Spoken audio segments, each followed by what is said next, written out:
이 시합이 끝난 뒤 맨시티의 우승 확률 90%입니다. 아스날의 우승 확률은 10%로 뚝 떨어졌습니다. 참고로 토트넘의 우승까지는 아니고 탑4 진입 챔피언스리그 티켓 획득 확률은 아이고 그 사이에 2%로 폭락했네요. 안녕하세요, 블루TV 손흥민입니다. 프리미어리그 우승 경쟁이 사실상 끝이 났다! 라고 하면 아스날 팬들에게 실례가 될까요? 맨체스터 시티가 아스날과의 프리미어리그 33라운드 홈 경기에서 4대1 대승을 거뒀습니다. 생각보다 스코어 차도 컸지만 경기력 차이도 컸습니다. 맨시티의 강력함이 입증된 그런 시합이 아니었나. 특히 이 홀란하고 더브라이너, 이 조합은 진짜 이날 더브라이너가 넣은 두 골을 모두 홀란이 어시스트를 했는데요. 이 두 선수가 올 시즌 들어서만 10개나 합작골, 컨비네이션 골을 만들었다고 합니다.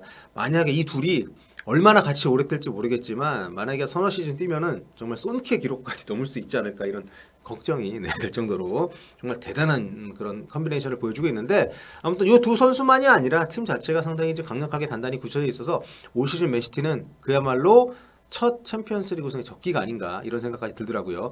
사실 최근 들어서 맨시티는 아스날의 천적으로 군림해온 팀이긴 합니다. 이번 4대1 승리로 아스날을 상대해서만 무려 7연승째가 됐습니다.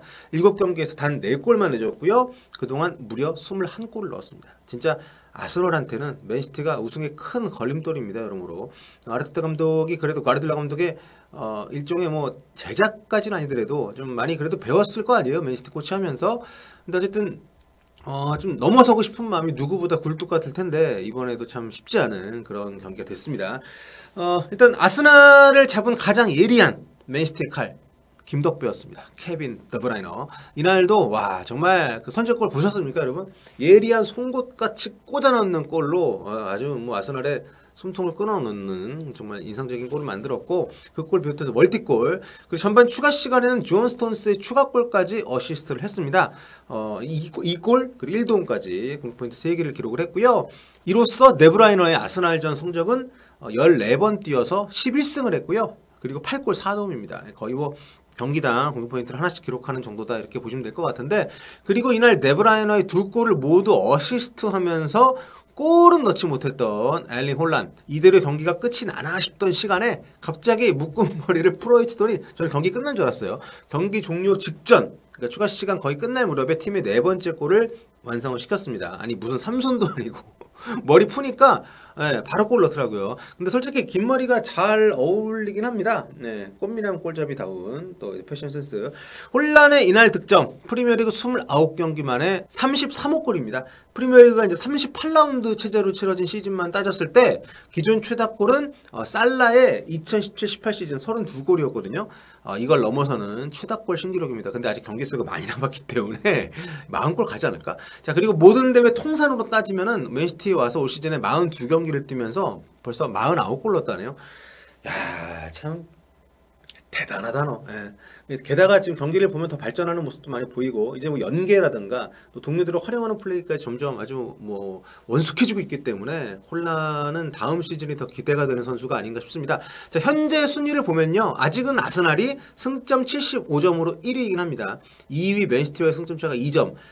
근데 경기 수가 맨시티가 2경기가 더 적고요. 잔여 경기 일정을 봐도 이 우승 레이스가 다시 아스날 페이스로 뒤집히기는 쉽지 않아 보이긴 합니다. 보시다시피 아스날이 지금 5경기, 첼시, 뉴캐슬, 브라이턴, 노팅엄, 울버햄튼 남아있고, 맨시티는 이제 그보다 2경기를 더 해야 됩니다. 근데 현재 승점이 2점 차니까 일단 아스날이 5연승으로 시즌을 마친다고 가정을 해도 맨시티가 남은 경기에서 4점 넘게 잃지만 않으면 맨시티는 자력 우승을 확정할 수 있게 됩니다. 즉 아스날이 전승한다고 가정했을 때 맨시티가 2무 1패나 뭐 2패 이상만 당하지 않는다면 챔피언이 된다는 거죠. 그것도 이제 아스날이 다 이긴다는 현재 하니까 참 현실적으로 쉽지 않은 겁니다. 아스날 입장에서는 맨시티가 이 일정들 사이에 챔피언스리그 4강전 2경기를 또 해야 되기 때문에 집중력을 잃고 좀 체력적으로 난조에 빠지기를 뭐 기대할 수 있겠지만, 지금 맨시티가 근데 너무 잘하고 있습니다. 보시다시피 2월 5일 이후로 그 어떤 대회에서도 지질 않고 있습니다.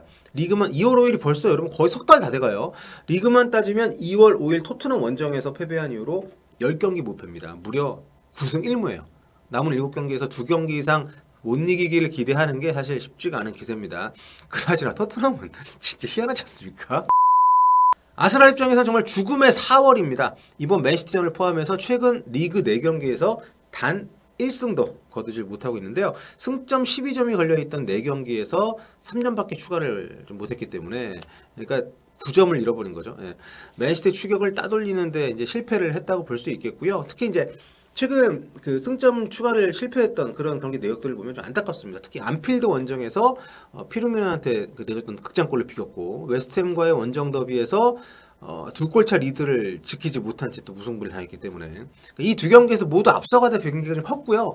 그리고 결정적으로 지난 주말 꼴찌팀 사우스햄튼을 그것도 홈으로 불러들인 경기에서 1대3까지 끌려가다가 극장골로 간신히 비긴 요 시합이 정말 치명적이 아니었나.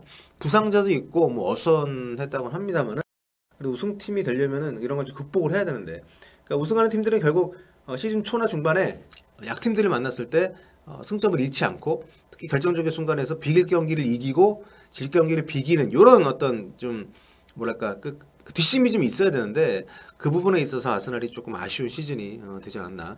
무엇보다 맨시티하고 맞대결해서 계속 좀 밀리고 있는 게 아스날 입장에서는 이제 우승은 정말 아직 우리가 아니구나 이런 생각을 하게 만들지 않았을까 생각이 들더라고요. 특히 이번 시합을 보면서 경기력적으로 전체적으로 거의 모든 포지션에서 아스날이 아직은 맨시티를 좀 잡는데 조금 더 숙성이 돼야 되지 않나라는 생각이 드는 그런 경기였습니다. 뭐 좀 아쉬움이 클 수밖에 없죠. 워낙 아스날이 올 시즌이 좋았기 때문에. 근데 이 시즌, 그러니까 특히 정규 리그의 우승이라는 것은 뭐 컵대회 같은 경우는 경기 수가 많지 않잖아요. 그리고 기간도 좀 띄엄띄엄 있고.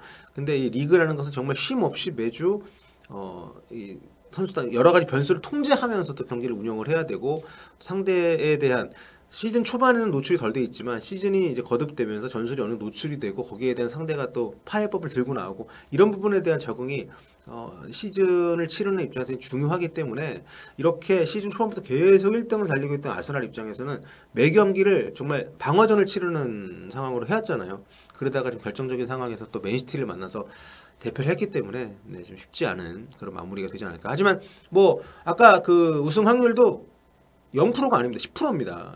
지금도 뭐 불가능한 것은 아니기 때문에 아스날 입장에서는 계속해서 남은 경기 최선을 다하는 게 중요할 것 같고요. 아무튼 맨시티도 뭐 지금 아스날전이 이겼기 때문에 사실상 우승이라는 얘기가 벌써 나오고 있지만 그래도 사실상이라는 말은 아직은 이루어지지 않았다는 뜻이니까 남은 시즌 이 두 명장이 어떻게 또 한 시즌 마무리하는 그런 또 행보를 걸을 것인지 기대가 됩니다.